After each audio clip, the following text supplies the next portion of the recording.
Marie. Allez-y. On vous écoute. Qui veut commencer? Allez, vas-y. Bonjour, je m'appelle Andrea Ranella. Je suis en classe de 6e B et je vais vous parler de la vie marine dans les liens. Alors, quand je parle de vie marine, je pense qu'on parle de toutes les espèces vivantes dans l'océan et la mer. Et c'est ces espèces qui font tous les jours du bien pour notre planète et qui sont très importantes pour le fonctionnement de la Terre. Mais qui sont tous les jours menacées de mort à cause de la pollution et de la dégradation de la planète. Donc, je vais préciser. Les tortues marines, par exemple, parfois n'ont pas de quoi manger. Alors, elles rôdent et trouvent certains sacs plastiques. Mais elles ne reconnaissent pas les sacs plastiques et elles croient que c'est une sorte d'algue. Alors elles poussent pour les manger et étouffent sous le sac plastique et meurent. Cela arrive à toutes sortes de tortues marines, toute la journée, tous les jours. À un moment, plus tard, dans des dizaines d'années ou une vingtaine d'années, toutes ces tortues seront mortes et nous verrons l'impact que ça aura sur notre planète. Donc, pour essayer d'éviter ce moment, nous devrons essayer de faire de bonnes choses pour notre planète et moins polluer. Merci. Alors, vous savez, vous pouvez intervenir. C'est-à-dire, l'idée, c'est vraiment relaxez-vous, c'est une discussion, d'accord? Donc, on discute, on est ensemble. Imaginez qu'on est autour d'un petit café, un petit jus, voilà. Et donc, l'idée, c'est vraiment de discuter. On n'est pas là pour vous évaluer, en faire un exposé. L'exposé, à la limite, on l'a déjà eu, hein, avec vos vidéos. Donc là, on discute. La vie marine, voilà. Vous pouvez aussi ne pas être d'accord, hein, avec Andrea, ou voilà. D'accord? Allez-y. Donc, Andrea nous a fait un bon petit speech sur la vie marine, en nous parlant des ambulatoires des tortues. Qu'est-ce que vous avez pensé de son point de vue, de ce qu'il a dit? Moi, je suis d'accord avec Andrea. Il a parlé un peu d'une espèce qui est vraiment en danger. Parce que dans quelques générations, cette espèce sera éteinte, il a raison, et sera plusieurs espèces qui sont éteintes dans l'océan. Il y a plusieurs choses qu'on peut faire, mais malheureusement, on n'a pas vraiment envie de dépenser de l'argent. Par exemple, on doit éviter de faire la surpêche. Le changement climatique, c'est les névroses aussi, l'extinction de certaines espèces. Donc, moi, je pense que éviter de donner beaucoup d'argent pour faire des choses qui se passent tous les jours, de penser une fois à la vie autour de nous, les animaux dans la vie marine, mais aussi la vie des animaux sur la Terre. Je pense qu'on devrait tous penser à ça, aller de l'avant. Très bien. Moi, je pense que ce qu'Andrea a dit, c'est vrai. Je parle un petit peu plus fort. Ce qu'Andrea a dit, c'est vrai. Et aussi la biodiversité sous-marine, on doit bien protéger ça parce que cette biodiversité a pris des centaines d'années pour se développer et à un clin d'œil, on détruit ça. Ça va prendre encore des centaines d'années, donc ce n'est pas trop facile pour se développer très vite. Est-ce que vous connaissez d'autres? Ah, tu veux parler, vas-y. Oui, vas-y. Peut-être qu'à un moment, Sonia, elle a dit que oui, les hommes ne voulaient pas faire ça ou elles n'avaient pas envie de faire ça. Mais en réalité, c'est tout le monde essaye de faire ça, mais même sans s'en rendre compte, on pollue la planète. En faisant les choses en général, par exemple, c'est qui pollue la planète car elle rejette des gaz qui détruisent la vie. Donc, en général, nous polluons la planète. Mais le but, pour moi, n'est pas d'effacer cette pollution, mais plutôt de la réduire considérablement pour que tous les animaux et toute la nature soient plus propres. Est-ce que tu penses qu'on ne peut pas effacer la pollution? C'est compliqué, et ça va sûrement prendre plusieurs années pour créer des sortes, par exemple, des voitures. Enfin, les voitures électriques, ça existe, mais pour que tout le monde les utilise tout le temps. Et donc, il va falloir, pour certains, c'est une question d'argent, et donc, il faut aussi l'améliorer ça. Et par exemple, pour le clim, qui pollue aussi, il va aussi falloir créer de nouveaux clim, mais donc, je ne pense pas que ça va se faire très vite. Et ça va prendre sûrement plusieurs vingtaines, trentaines d'années. Zach, tu veux réagir à ça? Je vais réagir à ce qu'elle a dit. chaque jour, bah, la biodiversité elle change, ça n'a pas pris beaucoup de temps, même si on change quelque chose, ça peut encore changer. Et ça change tous les jours. Ça prend du temps aussi à changer. Je suis pas vraiment d'accord avec ça. Alors, tu peux nous dire plus précisément avec quoi tu n'es pas d'accord? Moi, je suis pas d'accord pour centaines d'années de la biodiversité, je suis pas d'accord avec toi. Et donc, en vrai, on dit que ça va être à la réduire aussi. Mais les ventilateurs, c'est pas la même chose que les films, juste des éoliennes qui tombent. Oui, mais c'est pas que tout le monde, ce que je veux dire, que pour que tout le monde arrête d'utiliser des objets qui polluent, ça va prendre c'est ça. Puisqu'on est à peu près 8 milliards, ça va être très long. Avec des centaines de pays. Moi, je pense que quand on parle des animaux marins, nous parlons souvent comment ils peuvent nous bénéficier, comment nous pouvons manger, mettre sur notre plat. Nous parlons de ça, nous ne parlons pas de comment ils nous aident, pour qu'on peut leur protéger plus. Aussi, on bénéficie du marin, parce qu'on mange aussi les algues, on mange des poissons, parfois même on ramasse des coquillages pour faire des voilà. Aussi, on bénéficie d'eux et eux, ils bénéficient pas vraiment de l'activité. Je suis d'accord avec ça, c'est que nous, on bénéficie des animaux marins, parfois en les mangeant, parce que c'est aussi que je vis naturel. C'est pas qu'on doit tous les garder vivants, parce qu'après, certaines personnes doivent manger aussi. Donc, en les mangeant, mais aussi nous, de l'autre côté, on n'essaie pas de leur faire du bien. C'est plutôt, on les tue, en plus de les tuer pour les manger, et donc, à un moment, on va plus manger des poissons et des saisonnières. Vous connaissez d'autres animaux marins qui sont en voie d'extinction? Je ne suis pas sûre. Je sais qu'on a énormément. Les baleines, elles en ont été pendant un moment à cause des baleiniers qui chassaient, qui les tuaient pour leur venir, pour leur noblesse, pour fabriquer des produits cosmétiques. On a une qui fait référence à une baleine de Chadi. Elle était de couleur blanche et elle a été tuée avec une centaine d'animaux. Parce qu'elle était riche en cette graisse et elle a été tuée. Il y a aussi certains requins qui sont exploités pour leurs ailerons sur leur dos car ça fait de la nourriture en conserve dans certains pays. Et donc, beaucoup de requins sont morts à cause de ça. Et mais après, la consommation de requins a baissé un peu. On va peut-être laisser le dernier mot. Graphique. Oui. Parce qu'après, on va devoir faire passer le deuxième mot. Non. Oui, je suis avec Andrea, la référence sur la phytothérapie à la fois. Je pense qu'en Asie, ils sont leur aéron et leur foie, ça coûte une fortune. Donc, du coup, les gens pêchent beaucoup pour faire plus d'argent.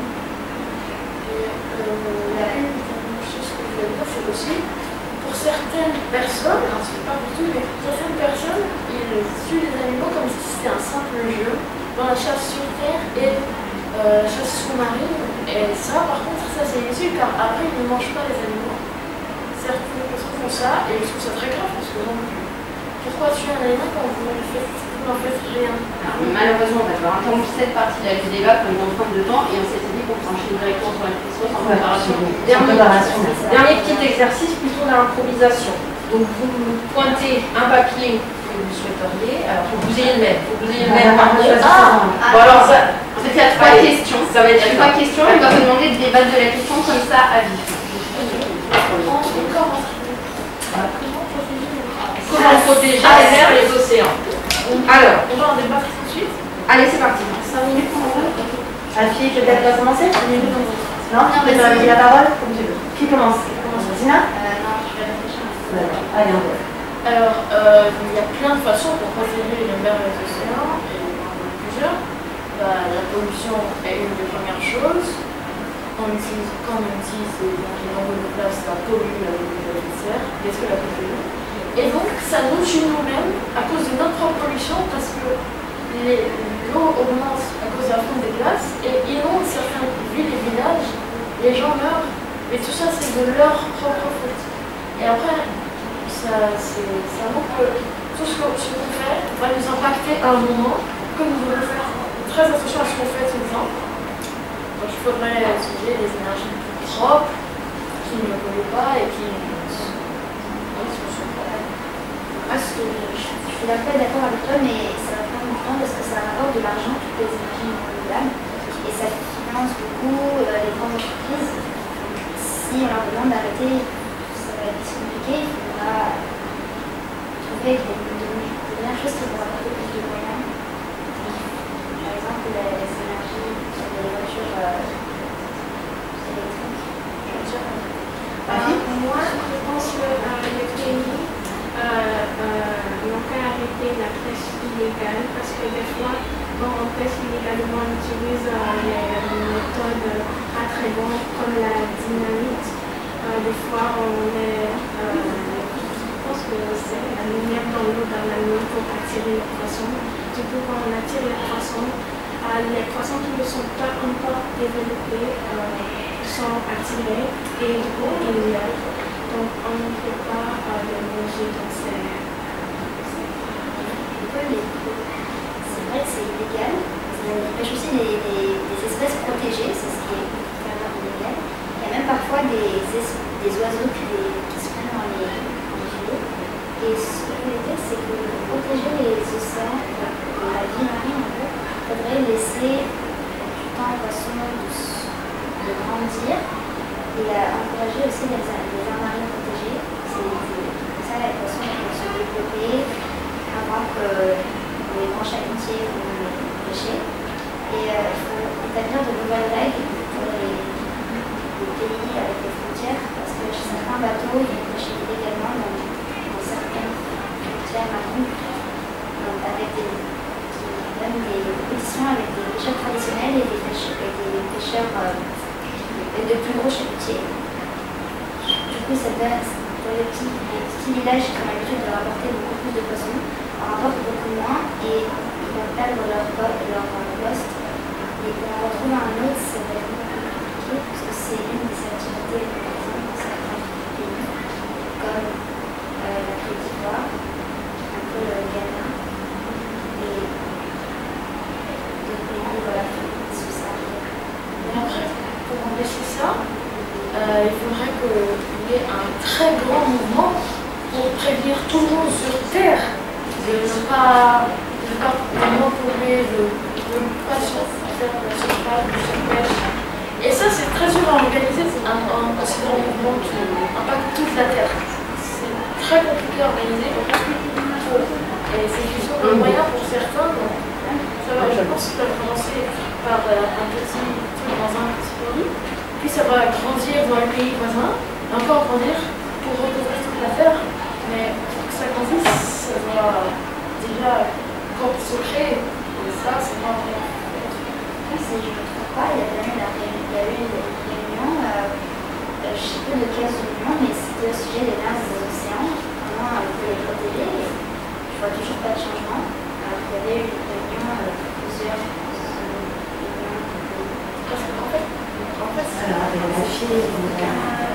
pense que le Ghana a organisé 2 mois sans la pêche parce que les habitants du Ghana ont, je ne sais pas comment expliquer, mais ils ont parlé de comment les poissons finissent dans les mers et ils ont utilisé le terme de cycle pour décrire ce que les officiels de la Chine ils ont donné illégalement.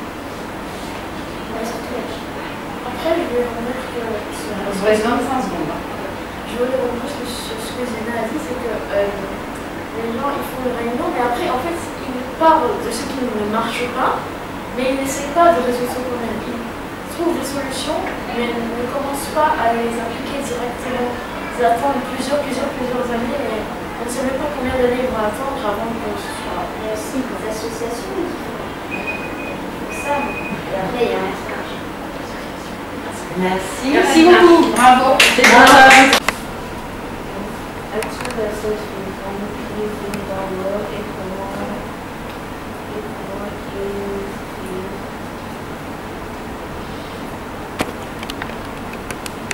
ajouter quelque chose?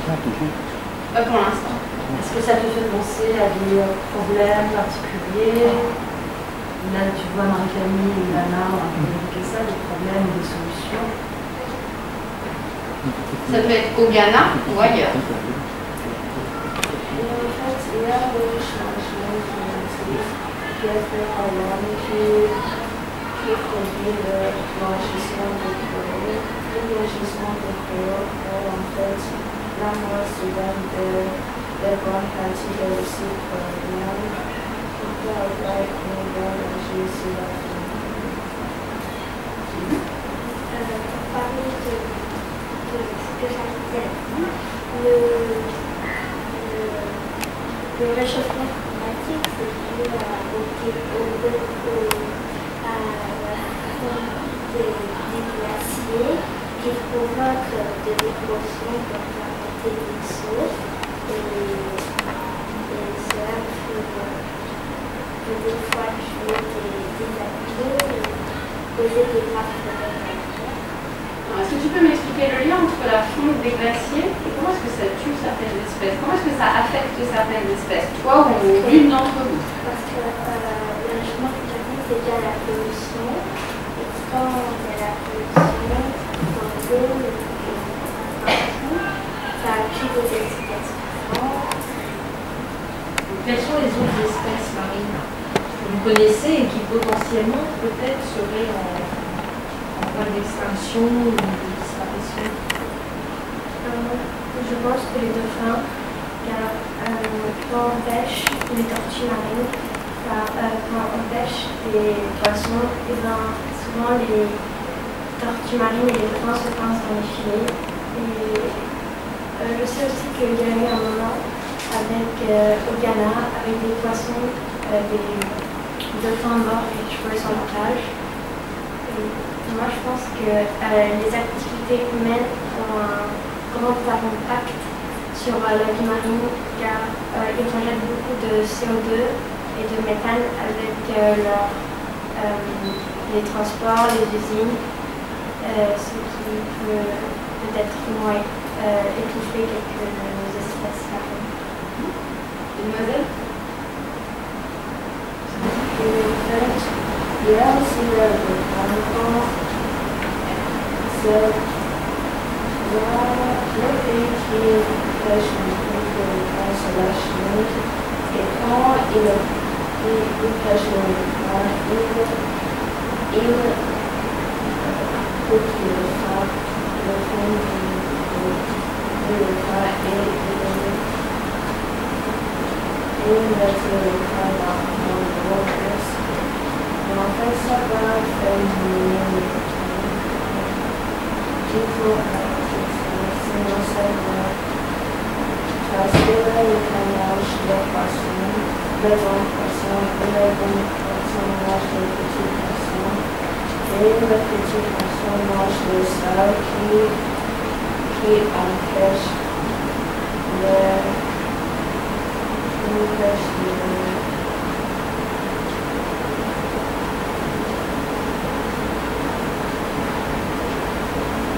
Quelqu'un peut peut-être finir, du coup, on donner la parole, allez-y. Voilà.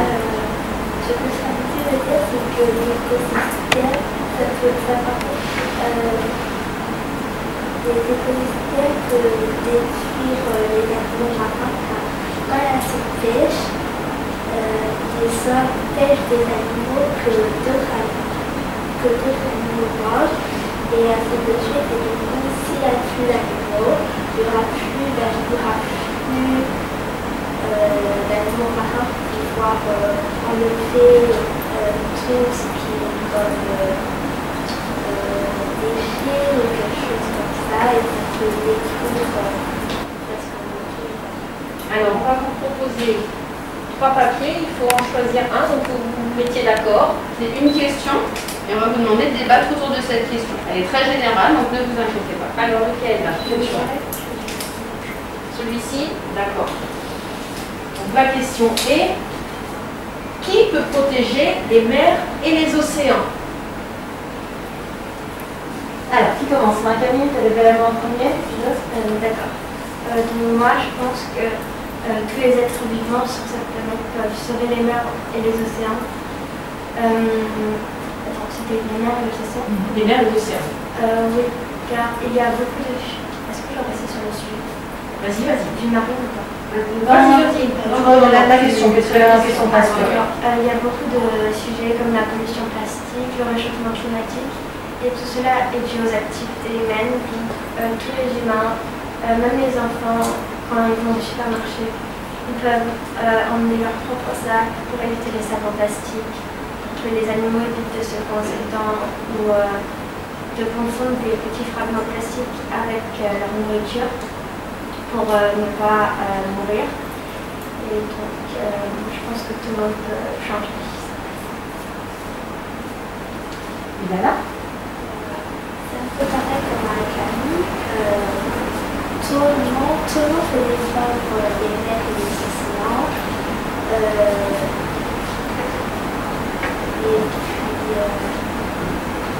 Est-ce que tu as des idées de ce qu'on pourrait faire? Oui, éviter par exemple de faire transporter du pétrole sur la mer parce que des fois il y a des accidents et il y a Tu sais comment, pardon, je te coupe, tu sais comment ça s'appelle ces accidents? Il y a des accidents où des fois du pétrole qui sont renversés dans l'eau et peut tuer plein d'animaux et tout. Ça peut être tout le monde, des enfants, nous-mêmes, des grandes personnes, des jeunes personnes. Je pense que tout le monde peut aider à sauver les océans parce que seul celui qui prend la contrôle de l'histoire sur les océans et ce qui peut faire pour arrêter cela est pour recycler et réutiliser les choses qui sont déjà utilisées comme le sac en plastique, la bouteille et les autres choses qui peuvent polluer les océans. Et par rapport au Ghana, est-ce que qui pourrait faire quoi au Ghana? Ou est-ce que vous avez entendu parler d'actions qui ont été menées pour protéger les mers et océans?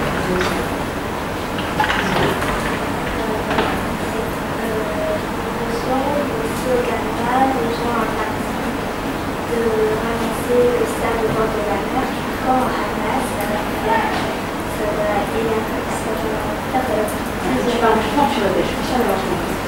ici au Ghana, à cause de l'érosion, les gens ont interdit de ramasser du sable au bord de la mer car ça peut faire abuser plus d'eau et ça peut détruire des bâtiments, des maisons, des tout. Et aussi, ils ont mis des barrières de roches et de sable pour éviter que quand la mer vient, ça puisse juste toucher des roches et non traverser par moi je voulais dire que aussi il y a des gens qui sont dans leur voiture, qui sont en train de marcher sur la route et qui boivent de l'eau et qui jettent ensuite leurs bouteilles ou leurs sachets sur la rue. Et cela arrive aussi sur la plage. Et donc après ça arrive dans l'eau. Donc je pense qu'on devrait trier nos déchets pour ensuite les recycler. Et donc on donne une deuxième vie à ces déchets au lieu que ça aille dans l'écosystème des animaux marins pour éviter de leur couper la vie. Autre chose? Est-ce qu'au Ghana, il y a des choses qui sont spécifiques, qui vous ont marqué? Je ne sais pas depuis combien de temps vous habitez au Ghana, mais est-ce qu'il y a des problématiques, des problèmes un peu spécifiques au Ghana, ou alors qui sont un peu exacerbés, qui sont très présents au Ghana?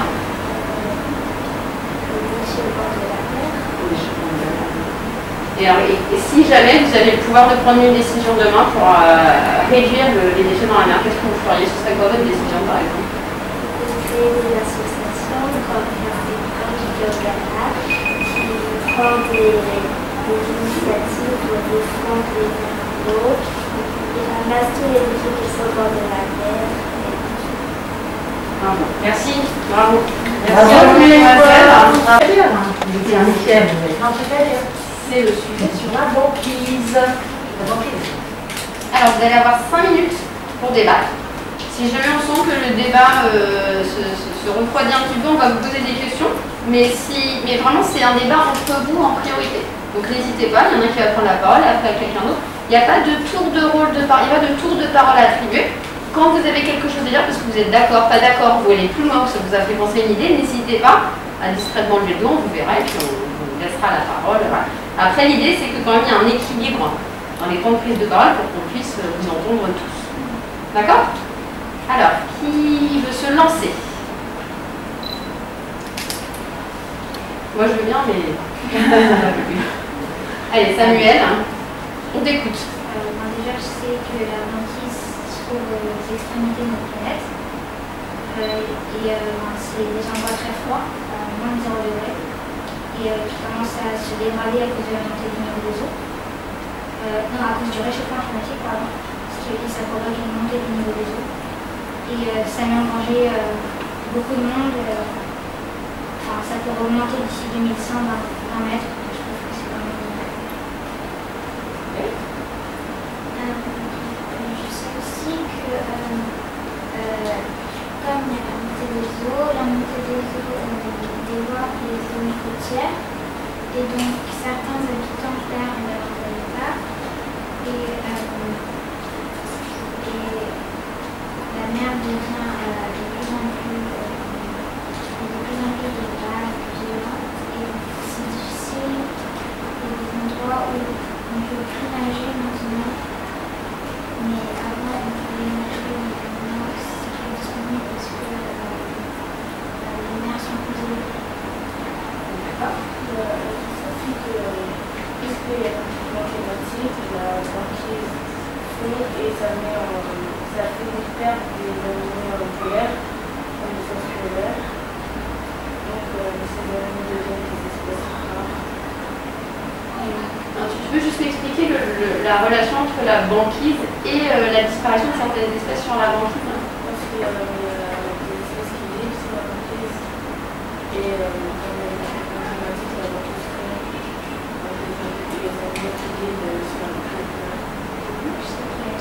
Je sais aussi qu'il y a une personne sur deux qui vivent sur les littoraux dans le monde. C'est quand même des enjeux en plus qui menacent beaucoup de personnes. Je crois que ce serait au total 700 millions de personnes qui devraient changer à partir de l'endroit où ils vivent. Est-ce que la montée des eaux a une autre conséquence en dehors des littoraux? Une autre menace qui plane sur notre terre à cause de la montée des eaux. J'ai entendu tout ce que vous avez dit, mais est-ce qu'il y a une autre menace?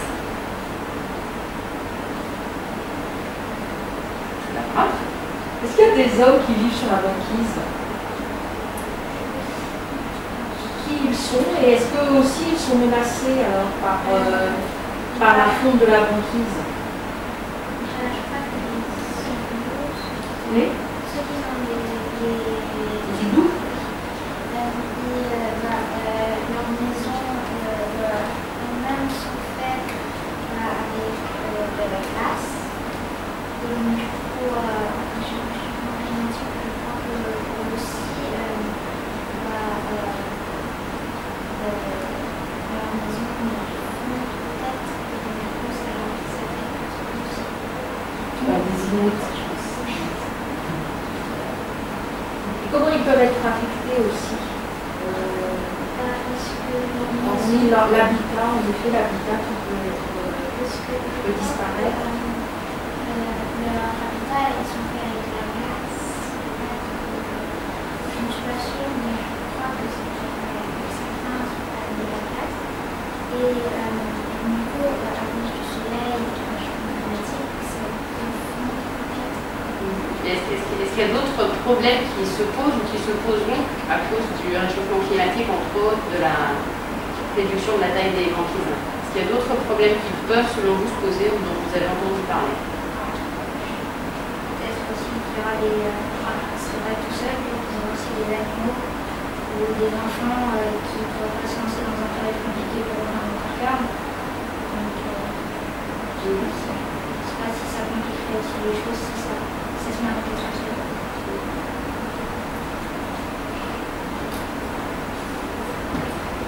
On passe à la question. Alors, vous allez choisir une des trois questions, donc tous les trois vous soyez d'accord, et après on va vous laisser en débattre version improvisée, parce que là vous n'allez pas avoir un petit temps pour réfléchir. Alors, vous prenez, c'est quel papier qu'il vous dit? Maria, la responsabilité. Là, au milieu. Ah, je le prends, regarde. Oups. Voilà. Et c'est pourquoi protéger les mers et les océans. Pourquoi? On va laisser la parole à mademoiselle. Parce que déjà dans les océans, il y a plein de parties de la planète qui se nourrissent avec les espèces qui vivent dans l'océan. Donc c'est un moyen d'alimentation pour l'occupation de la planète. Et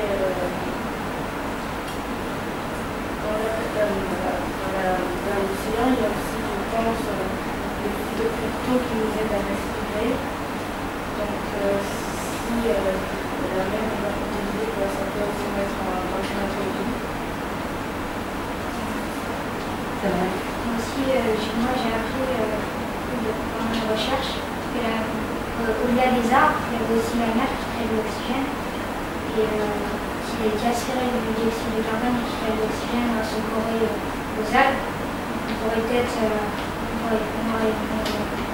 peut-être plus en difficulté si l'oxygène, si la mer pourrait plus absorber l'oxygène. En dehors de l'oxygène, pardon, vas-y. Il y a aussi, comme nous ne prenons pas soin de nos mers, l'acidification des océans, ce qui endommage les coquilles des animaux et les coraux. Donc certains animaux qui vivent dans les sous-marins n'ont plus d'habitat parce que eux aussi vivent peut-être dans les coraux. C'est aussi que ça crée de l'emploi avec les océans, vu que, par exemple, pour les transports maritimes, il y a beaucoup de porte-containers qui sont ou encore pour les touristes, où il y a des personnes qui vivent ça dans les compagnies maritimes et qui s'attendent de se nourrir. Et voilà. Rachida. Il y a aussi l'érosion, la montée des mers qui détruit certains habitats qui sont au bord de la mer. Donc il y a des personnes qui perdent leur habitat à cause de la montée des mers. Si vous rajoutez une dernière chose, c'est du coup pour lutter contre l'érosion. Vas-y, monte un peu le volume. Pour lutter contre l'érosion, comme ce qu'avait dit la Rachida, du coup, il y a des pays qui construisent des digues. Et si on continue à me faire monter les eaux comme ça, les digues du monde ne pourront pas lutter contre la montée des eaux. Les digues, c'est quelque chose qui peut nous sauver, mais à court terme, je pense. Est-ce que ça protège les océans, les digues? Non, mais ça protège les âmes, en tout cas. Tout à fait. Maya?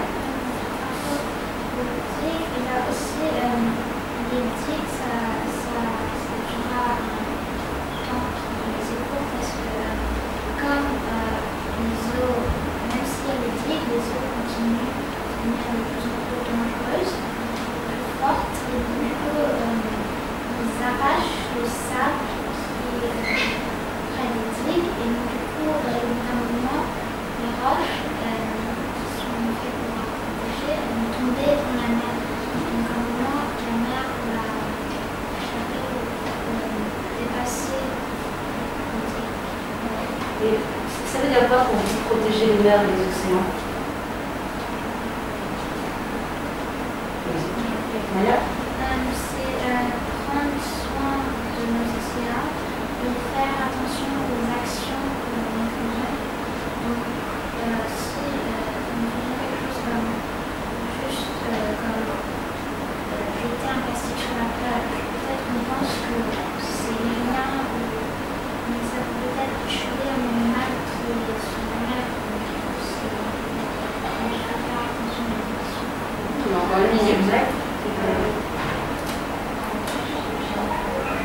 place de l'environnement. Vas-y, Patrick, comment tu voulais le dire? Moi, je pense que ça tuer.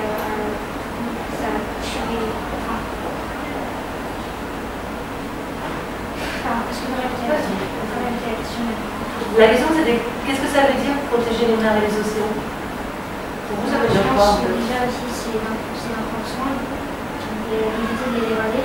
Je pense que juste aussi d'être au courant, ça peut nous aider. Donc c'est beaucoup mieux quand même de savoir ce qu'on fait, de savoir les enjeux et l'importance que ça occupe du coup, que de ne pas du tout savoir et jeter en avance des questions dans la mer. C'est bien. Alors peut-être dernier mot, parce qu'après on arrête malheureusement. Protéger aussi les c'est aussi protéger les animaux, les espèces qui vivent dans les mer. Là, vous avez il y a du plastique dans la mer. Il y a peut-être des tortues qui vont dans la nature et du coup ça tue beaucoup d'espèces dans la mer. Et si je pense que c'est ça qui est comme ça, Malheureusement, on va dans la réponse. Vous avez vraiment bossé, enfin, chacun d'entre vous, c'est vraiment c'était très intéressant de regarder les vidéos, d'écouter tout ce que vous avez à dire, et puis là vous écoutez dans les débats, donc bravo pour tout le travail, tous les 9. Vous savez qu'on est obligé de choisir quelqu'un, hein. On n'a pas le choix, on met un seul. Alors malheureusement oui, c'est un candidat, enfin un gagnant pour les 6e, un finaliste pour les 6e, un finaliste pour les 5e, 4e. Donc oui, c'est dur, c'est serré. Donc vraiment, ça n'a pas été facile. Et encore une fois, je réitère ce que Madame Barraud a dit, félicitations, parce que c'était pas facile. Et en plus, vous avez été complètement autonome dans votre préparation. Et à nouveau, on sent que vous avez fait des recherches, on sent que vous avez travaillé, la vidéo elle était très sympa, donc bravo à tous. Je vais laisser Madame Nachaman. Mais il faut un vainqueur ou une vainqueur parce que voilà, il a fallu qu'on juge. Certes, il y avait le fond. Alors il y en a certains qui se sont vraiment démarqués par rapport au fond. Mais vous savez, il fallait aussi l'éloquence, il fallait avoir l'art de la persuasion, être tonique, énergique. Et pouvoir allier les deux, fond plus forme, on a choisi Zina.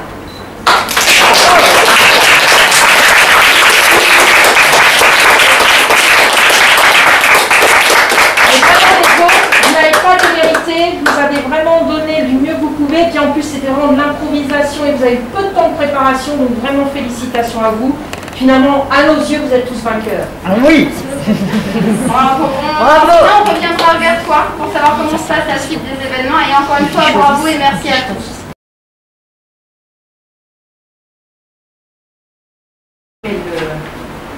Vous avez maintenant 5 minutes. Pour nous parler au total, tous ensemble, c'est pas 5 minutes de parole, c'est tous ensemble, vous avez 5 minutes pour nous parler de ce que vous évoque, le thème de la vie marine.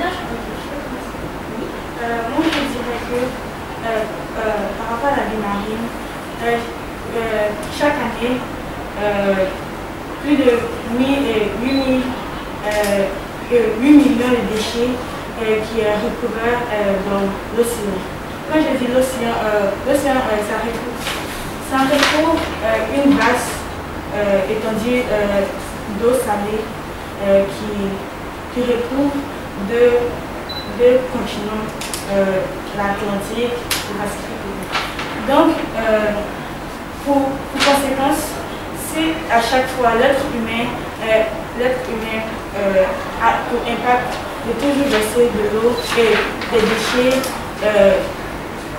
dans l'océan, il y aura une rareté. Merci. Donc toi, une première idée, c'est les déchets dans les océans.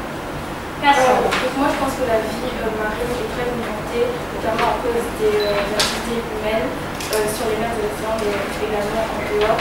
Par exemple, sur les mers de l'océan, la pêche qui fait que les habitants de cet écosystème majeur sont mangés et sont surpêchés, par exemple. Également, les écosystèmes sont détruits à cause des activités comme le bateau les bateaux électriques qui passent sur les mers des océans, ça peut faire déverser du pétrole et cela fait détruire les écosystèmes et les poissons et ça infecte et ça nous affecte aussi. Et Ange?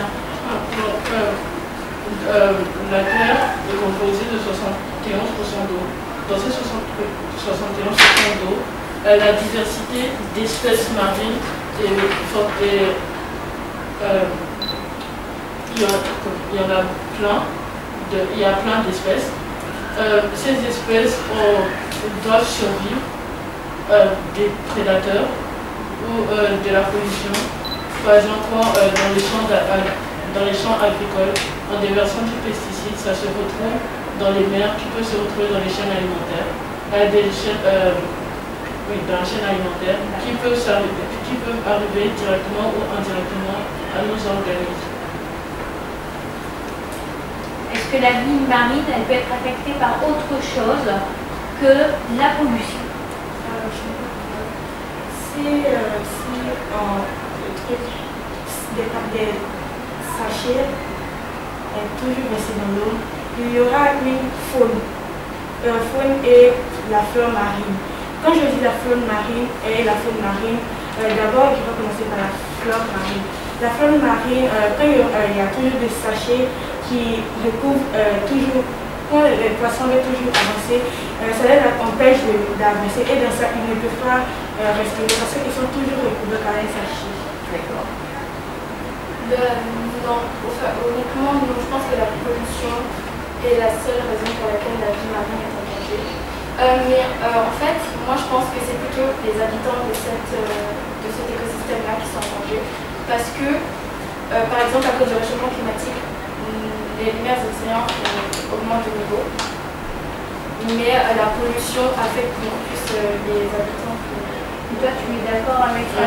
Moi, je pense plutôt que des deux côtés. Car, par exemple, si il y a de plus en plus de requins qui mangent des gros prédateurs, qui mangent des poissons, qui après mangent des planctons et autres.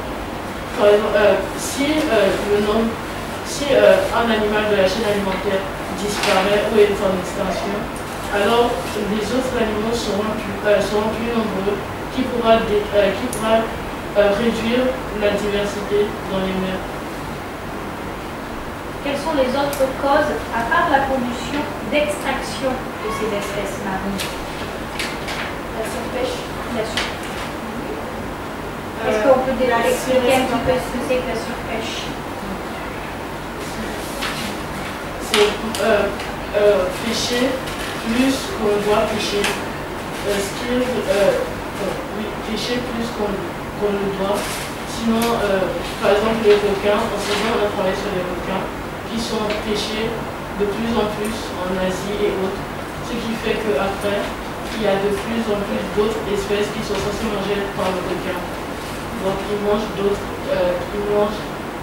espèces. Donc quand ils sont plus nombreux, il y aura moins de l'espèce qui est mangée par l'espèce qui est censée manger peut-être, qui est censée être mangée par le requin. Je prends sympathie. En ce qu'il dit s'il y a d'autres requins qui mangent d'autres trucs, d'autres êtres vivants dans l'eau. Moi, en ce qui me concerne, moi je dirais qu'il y aura une rareté de nutriments pour l'être vivant. Parce que c'est quand on pêche qu'on arrive à se nourrir et on arrive à avoir quelque chose à manger. Parce que dans l'eau, il y a plus de... Il y a d'autres, pas forcément des poissons, il y a d'autres trucs aussi, des êtres vivants qui vivent comme des pieuvres, des trucs. Non, c'est pas forcément des poissons qui peuvent mourir. Et puis, il y a des fleurs aussi. Donc, quand il y a toujours des déchets, des trucs, il y aura plus de pollution pour les poissons et aussi parce qu'il y a des fleurs qui sont dans la mer et de la mer. D'accord. Un dernier mot, 30 secondes. Honnêtement, je n'ai pas trop de choses à ajouter. La surpêche, c'est le fait de pêcher les poissons qui sont en voie d'extinction et les êtres humains ne peuvent pas s'en empêcher. on a mis beaucoup de règles, mais ça n'empêche pas les pêcheurs illégaux d'aller pêcher ces poissons qui sont bientôt en voie d'exploitation. Donc moi j'étais vraiment d'accord avec ce que avec ce que Anna dit.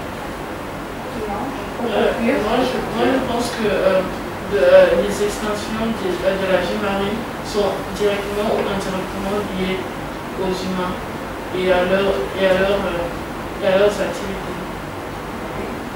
Voilà. On va vous proposer vous allez tirer au sort une nouvelle question. Et là, vous allez devoir en parler, chacun à votre tour, 1 minute. On va commencer avec toi, Ange. Tu veux que je tienne ou ça? Quand je te donne tout là, tu discutes.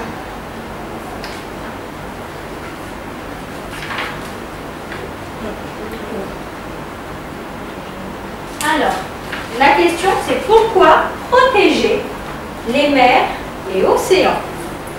Ange, on t'écoute. Il faut protéger les mers et les océans car elles sont indispensables à notre vie sur Terre. Sans les mers et les océans, on n'aura pas à manger, on n'aura pas d'énergie.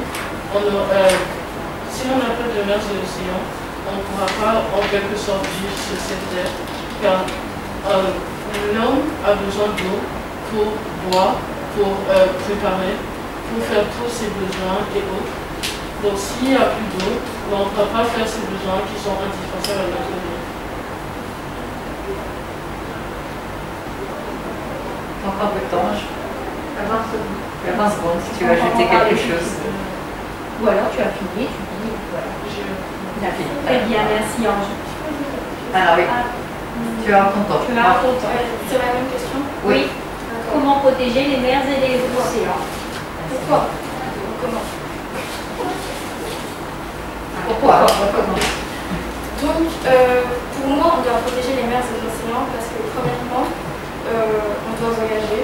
C'est une route, les mers et les océans sont devenus des routes ces jours-ci pour voyager. Mais en même temps que ces voyages créent des pollutions et ça fait que les habitants et les mers et les océans sont détruits aussi. Également, il y a des activités humaines telles que le ski et les sports nautiques. Par exemple, ils peuvent s'attaquer à l'économie des pays parce que ces sports ne sont plus pratiqués ou bien les activités qui sont pratiquées sur ces mers et les océans qui ne sont pas forcément mauvaises parce que peut-être qu'il y a des activités qui sont pas mauvaises sur les mers et les océans. Ne seront plus pratiquées. Également parce que ce sont des sources pour cette planète, on ne peut pas vivre sans ces mers et ces océans. Ils font habiter des choses que nous mangeons, que les poissons, etc. Et merci Cassandre. Pourquoi? D'abord, je veux parler d'une seule chose. D'abord, quand on dit pourquoi, et pourquoi, ça veut dire si par exemple on est toujours en train de pêcher, donc il y aura une faute et une perte aussi, une rareté. Donc, en ce qui me concerne, moi je dirais que c'est pas forcément de, comme lui il a dit, que l'eau c'est une source pour faire nos besoins. C'est pas forcément l'eau seulement qui peut nous entraîner à faire nos besoins.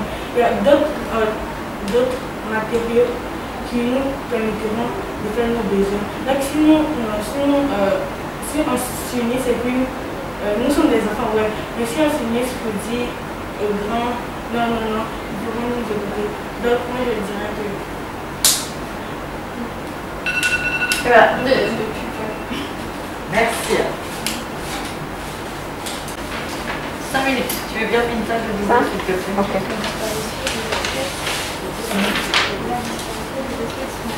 La disparition d'espèces marines. Qui veut commencer? Qui veut lancer le débat? Allez. Il faut se lancer. Là, tu vas pas parler. Je vais lancer le débat. La disparition des espèces marines est souvent causée par la pêche intensive. Comme les hippocampes, la pêche est illégale, mais 20 millions sont pêchés par année. Qu'est-ce que je voudrais vous demander votre avis sur le fait que souvent la pêche intensive est faite, est parfois pour se nourrir. J'aimerais savoir votre avis sur ce sujet-là. Je pense que la pêche intensive sert à se nourrir, mais aussi un impact négatif sur la biodiversité parce que lorsque par exemple la pêche intensive ou les requins sont des attaques des chaînes alimentaires. Et donc, lorsqu'on pêche trop de requins, par exemple, il risque d'avoir encore plus de poissons. Et donc, trop de nourriture, du coup, les poissons risquent de s'entasser et de mourir dans leur propre milieu de vie. Mais vous ne croyez pas que si on arrête de pêcher, par exemple, des requins pour éviter le fait qu'il y ait trop de poissons dans les océans, vous ne croyez pas que certaines choses risquent de manquer, comme on ne va plus se nourrir à force de ne pas pêcher? Et la pêche, oui, par exemple, si on pêche trop, on risque d'avoir trop de poissons. Et peut-être, je ne sais pas, il y aura trop de poissons sur la terre. Et on ne pourra plus, il n'y aura plus d'une destination pour le futur et l'avenir. Donc, c'est très là.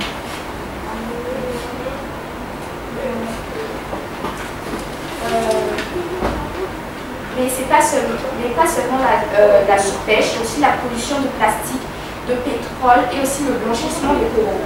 Le blanchissement des coraux, on peut aussi parler des coraux, plus précisément la grande barrière de corail située en Australie. Les coraux jouent un rôle très important sur la biodiversité. Par exemple, les coraux habitent, ils existent depuis plus de 18 millions d'années, donc plus longtemps que les hommes préhistoriques. Il y a plus de nombreux animaux. Du coup, c'est pratique pour la pêche et les recherches scientifiques. Malheureusement, ils sont en danger à cause des activités humaines. Je voudrais savoir quel comportement on pourrait adopter pour le maintien de cet écosystème. On pourrait arrêter de jeter les déchets ou intoxiquer la mer pour arrêter de perdre plus de poissons. Donc, si on continue de polluer, il y aura peut-être plus de poissons. Par exemple, il y a de nombreuses tortues qui meurent d'intoxication par les sachets. Donc, c'est très important. Donc, c'est pour arrêter le polluer. Même si on ne peut pas vraiment arrêter le polluer, on peut réduire notre impact écologique sur la pollution.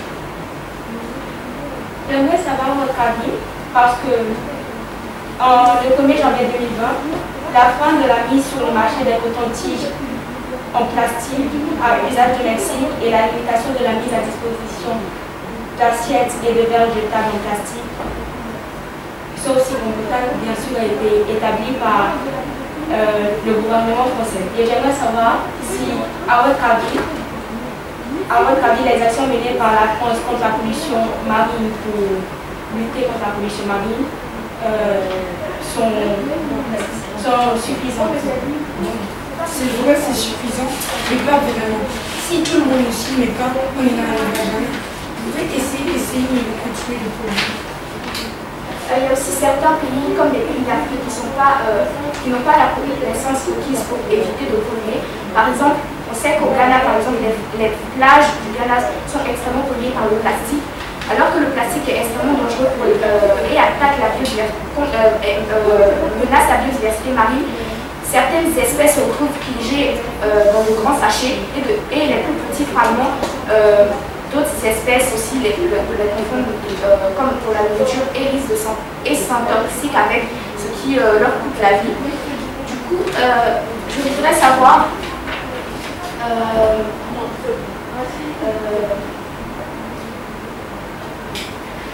tu te penses quoi du fait que je pense que c'est vrai qu'on pollue beaucoup, mais aussi on devrait aussi penser. Ok. Oui.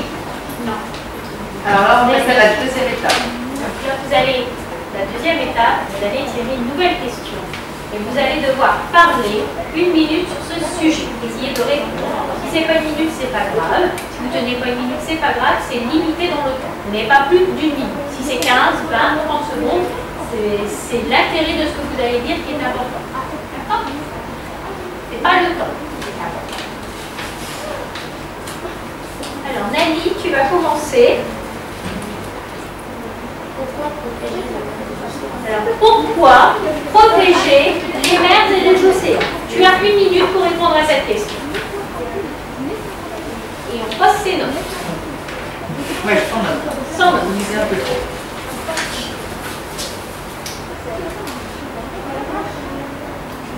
Bien sûr. On doit protéger les mers et les océans car les pollutions de plastique sont avoir des maladies,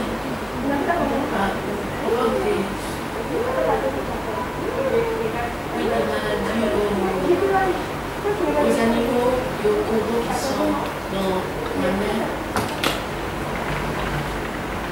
Et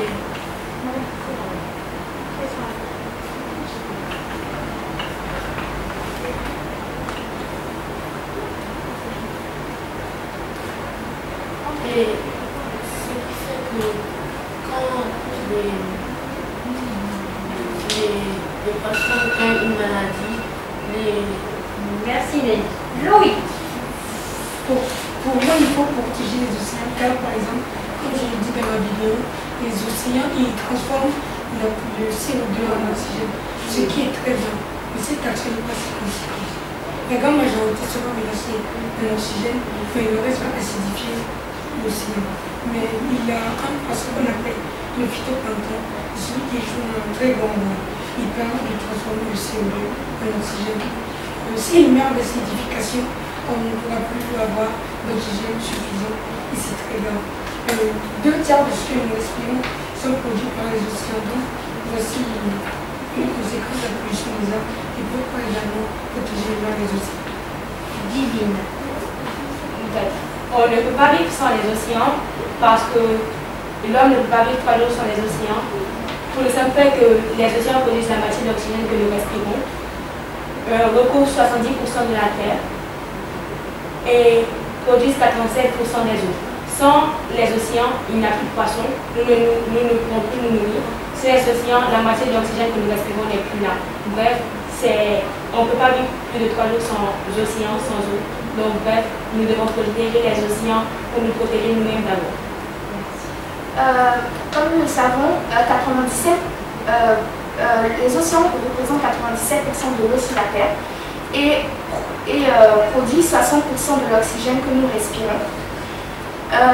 Mais aussi c'est une ressource très riche de pétrole et de gaz, mais aussi sert pour s'alimenter aussi, par exemple, les coraux, les algues peuvent servir à s'alimenter, les poissons aussi servent à s'alimenter et aussi sont un des régulateurs du climat sur la planète en absorbant le CO2 mais aussi en absorbant les rayons solaires pour éviter qu'il fasse trop chaud. Donc bref, il faut se protéger les mers et les océans parce qu'ils sont nécessaires à la vie sur Terre. On ne peut pas vivre sans mers et les océans, non seulement parce que l'eau est importante et ils représentent une grande partie de l'eau sur la Terre, mais aussi ils abritent une grande biodiversité marine et par exemple les chaînes alimentaires, c'est très important. Pour les chaînes alimentaires par exemple, si nous voulons nous nourrir,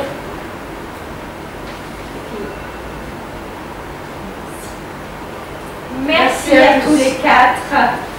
On va délibérer et dans 3 minutes, on vous appelle pour la finale. Alors, rappelez-moi vos prénoms. Cassandre. Maïs, Bibi. ok.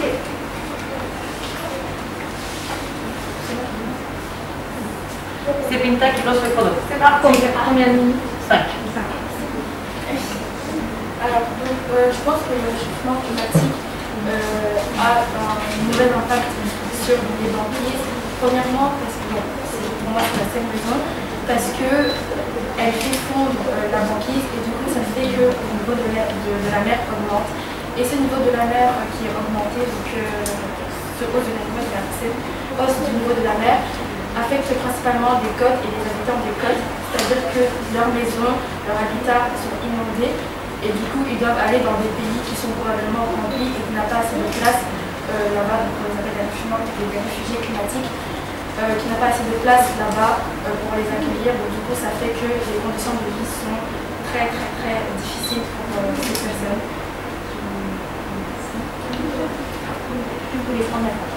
J'aimerais parler aussi du fait que certains animaux qui perdent leurs habitats, comme les ours polaires qui perdent leurs habitats dus à la fonte des banquises, et aussi rajouter le fait que la fonte des banquises est causée par la pollution, le réchauffement climatique est causé par la pollution. Mais aussi, lorsque la glace fond, elle peut relâcher aussi des maladies dans les océans.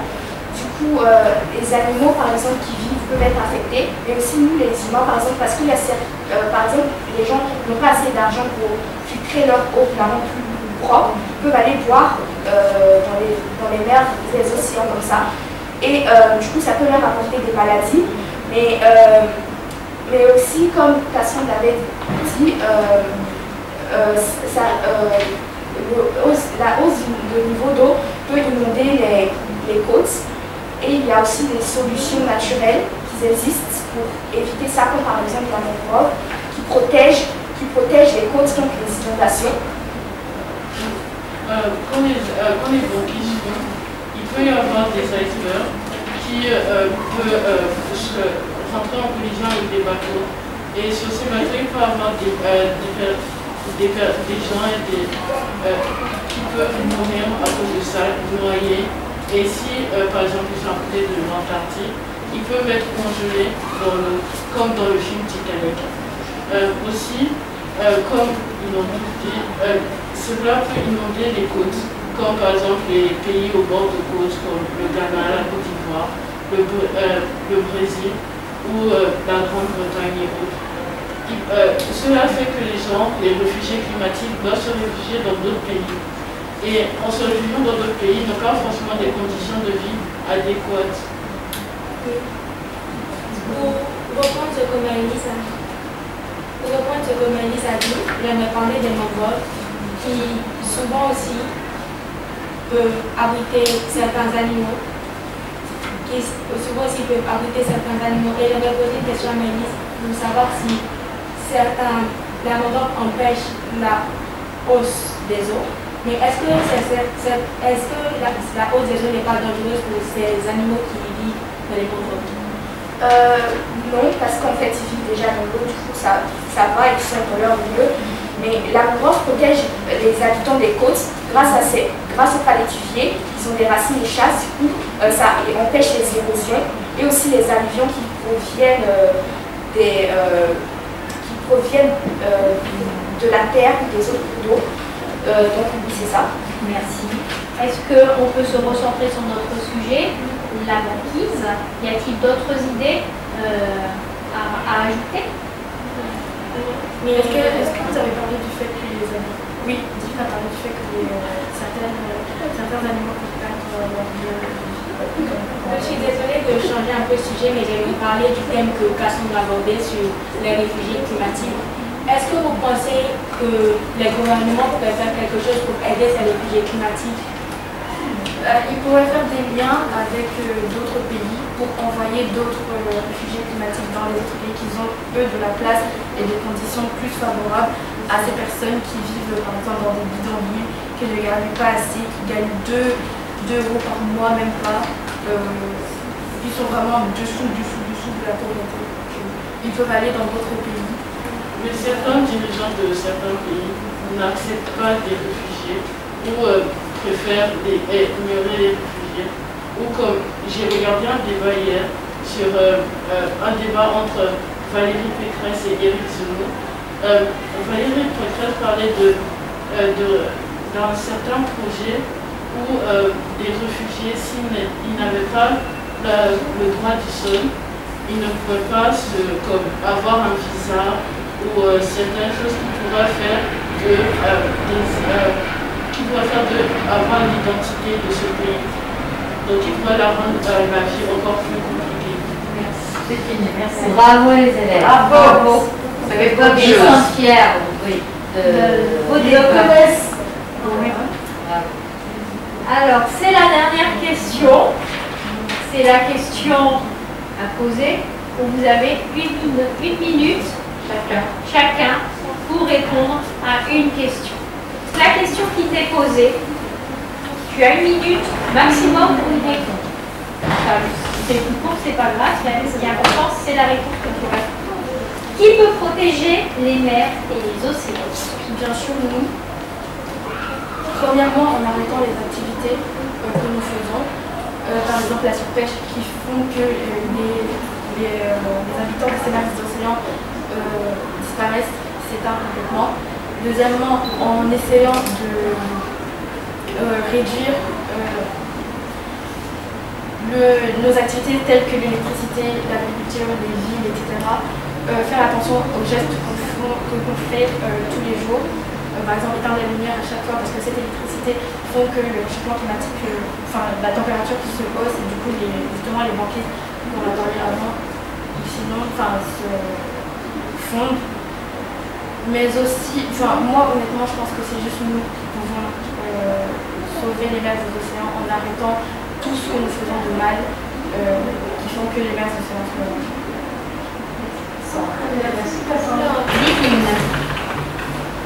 Tu as 1 minute maximum pour répondre à cette question.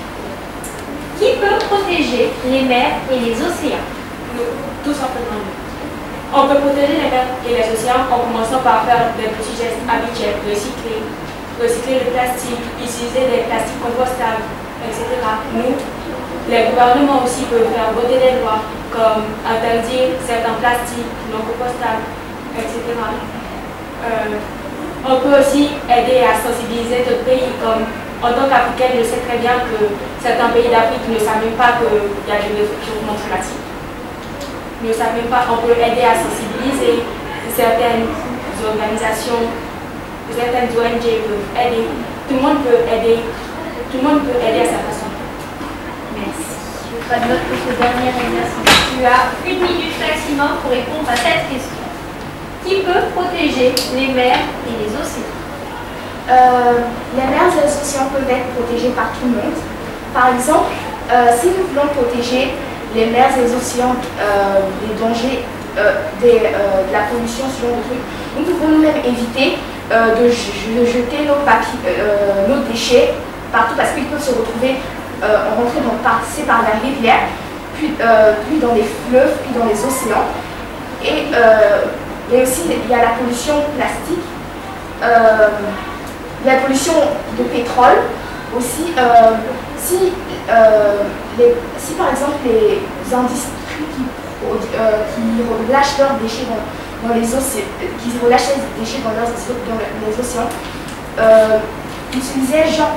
utiliser des techniques plus saines pour se débarrasser de leurs déchets, ça pourrait éviter la pollution.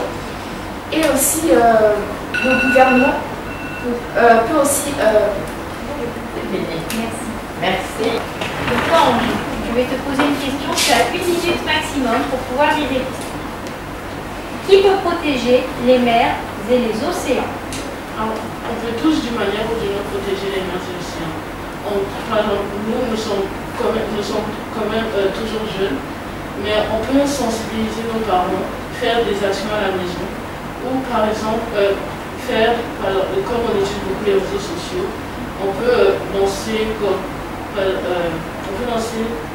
des jeux en disant par exemple oui, protégeant les mers et les océans, allons ramasser des déchets et tout. Par exemple en CE2, nous on a avec la classe en CE2 avec Chichaki ici, on est allé à la Valley Beach, on a ramassé des plastiques sur le sol, on a eu 3 sacs entiers. On peut aussi par exemple les dirigeants peuvent aussi nous aider, ou les unions comme l'Union européenne, les Nations Unies, la CEDEAO et beaucoup d'autres associations gouvernementales. Merci. Alors, vous allez passer dans la salle à côté. Dans le sas. en abordant notre délibération. Merci, pour vos débats et une belle réponse. Les élèves, on vous félicite. Vous avez assuré, vous êtes investis déjà pendant les vacances, vous avez fait la vidéo. Beaucoup de travail de recherche. Vous connaissez plein de choses. Donc, les connaissances scientifiques étaient mobilisées, je suis fière. Des connaissances des autres matières aussi, histoire, géographie, etc. Les compétences oratoires du débat, il y a certains qui se sont distingués mieux que les autres, mais vous avez tous assuré. Vous avez tous à très bon niveau. Qui veut continuer? Madame Cols. Donc ça a été très difficile pour nous de choisir le ou la gagnante. Sachez que notre décision a été prise sur votre vidéo et votre performance aujourd'hui, et aussi sur votre performance pendant les 2 ou 3 ou 4 passages. Donc évidemment, il y a des élèves qui ont assuré peut-être plus le dernier passage. Plus pour la question seule, une minute d'improvisation que pendant le débat, mais donc on a pris tout ça en compte. D'accord? Donc on a pu prendre un peu une moyenne de toutes ces performances. Et donc, le gagnant ou la gagnante est Ange.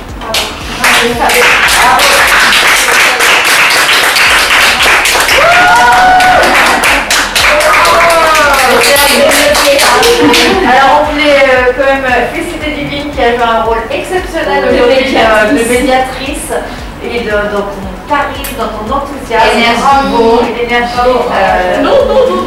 Et tous honnêtement. Merci d'avoir participé, merci d'avoir osé faire, merci d'avoir pris le temps. C'est une très belle expérience. Ouais. Quoi d'autre? Bravo, félicitations.